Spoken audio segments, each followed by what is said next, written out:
O nwere egwu ndị Igbo gụrụ during the war.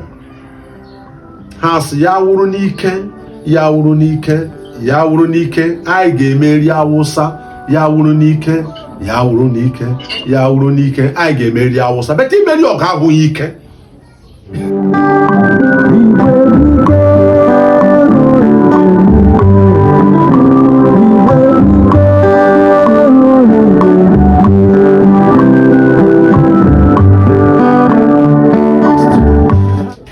Dị ready, ọnwụ ikwu n'ọnụ, ndị Igbo dị ready ịdọ onwe ha, ụwa ga-etinyere ha aka ha dọ onwe ha.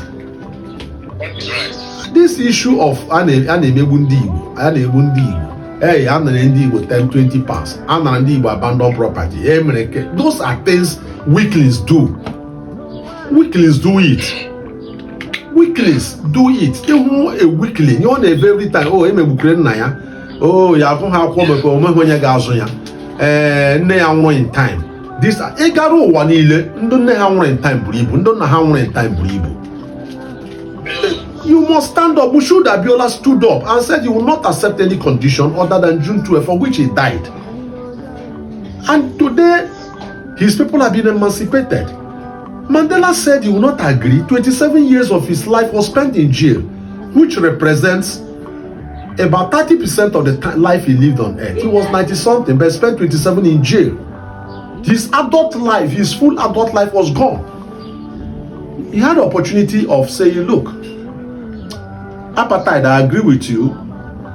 Open the prisons for me to come out. He lost everything, including losing his legal practice. He lost his legal practice. He was a successful lawyer. And of course, you know what it means for a black man to be a lawyer.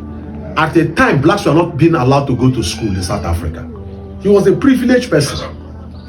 But he said, all that, go, I will stand by my people. The point I'm making, Onu di ready.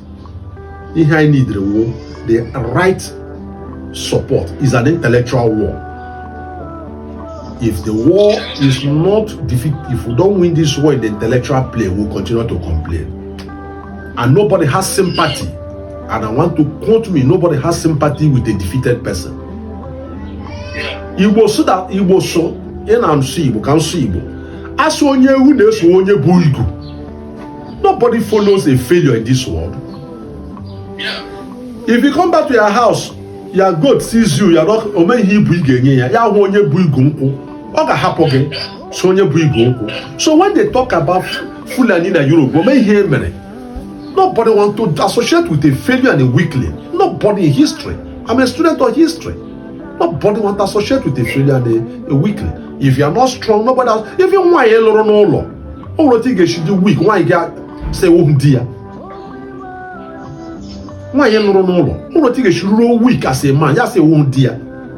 Ega no dia mother will ma. Be a buru mijigi, buru plantain, buru banana, warachu be, buru nkoya.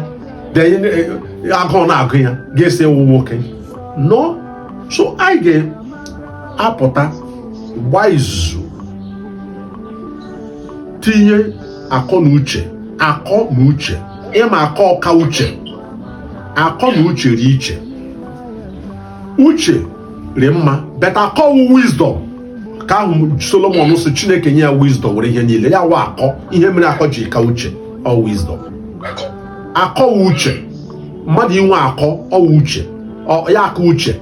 Uche can be general thinking about, but akọ systematic consideration, considering all issues, putting advantage and disadvantage. Giche ihe akọma na aka ekwu ihu na azụ gị mere ebe ga-eme navigate to this. That is the truth. Ya wụ ihe akpọrọ akọ. Onye nwere uche nwere ike ga n'ọnụ ụgbọ mmiri na flying boat ya echefu life jacket. Onye nwere akọ, no matter ihe gwara ya oge ekwe ba flying boat without a life jacket. Ya wụ akọ. Ya wụ akọ. So what we have the stamina, we have the strength, but ihe anyị na-enweghị n'ala Igbo wa akọ. O nwere egwu ndị Igbo gụrụ during the war. Ha sị ya wụrụ n'ike, ya wụrụ n'ike, ya wụrụ n'ike, anyị ga-emeri Awụsa, ya wụrụ n'ike, ya wuru n'ike anyị ga-emeri Awụsa bete imeri ọgụ abụghị ike awụghị ike. You need a lot of conspiracy, a lot of synergy, a lot of contact, a lot of maneuvering imeri ọgụ. Mgbe anyị na-alụkwa na ọgụ ya kwa ndị Arab bịara, all the pilots on the Nigerian side were from Egypt. Egypt. You visibly you see them as the plane will descend very low from Umuahia to bomb inside the Hito bomber. They were seeing the white people piloting the plane. The plane will move, take off from Calabar, pass through Ikotek, and it descend into Umuahia. They didn't know where the underground bunker of Ojukwu was. Their calculation was that the underground bunker of Ojukwu have moved to Hito bomber, McDonald College. At that time, Ojukwu has moved already to Olo and taking refuge. They were looking. The pilots were there. United Arab Emirates brought the planes, and you see them reach UAE. Wow. They were the ones. Morocco joined bombing. How many pilots did Nigeria have by 1967 to 70? We didn't have pilots. It was Arab pilots they used to bomb us. So the question na Jundi Igbo, I choga ka idoro onwe elendo ana ha na agba izu. Ihe aruo ka ya wuru ke ya obelekwe n'ike ọ elendo ga-enye anyị ike. Elendo ga-enye anyị ike. Ọ mmadụ na-enye mmadụ ike. No matter how powerful you are in this world, you cannot take yourself to the primary school.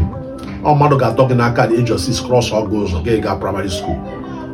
And that day, mmadụ kpọgara gị primary school, or the first day enyere gị light. Because akwa gị primary school, akwala gị secondary, kwa gị university. That's right. That's the truth. So, but ịhụ mmadụ ya na-ekwu ka ị na-ekwu ịhụ onye graduate, ị na-ekwu onye zụrụ ya na university. Joya, who was the person that took you for the first day to the primary school? That's the person that made you a graduate. And none of us remembers that person. Ajọ gị na imahụ, ajọ me nwere ike ma amahụ, onye kwụrụ gị n'aka ofe ego ụzọ gị gaa primary school for the first day, onye mere gị graduate.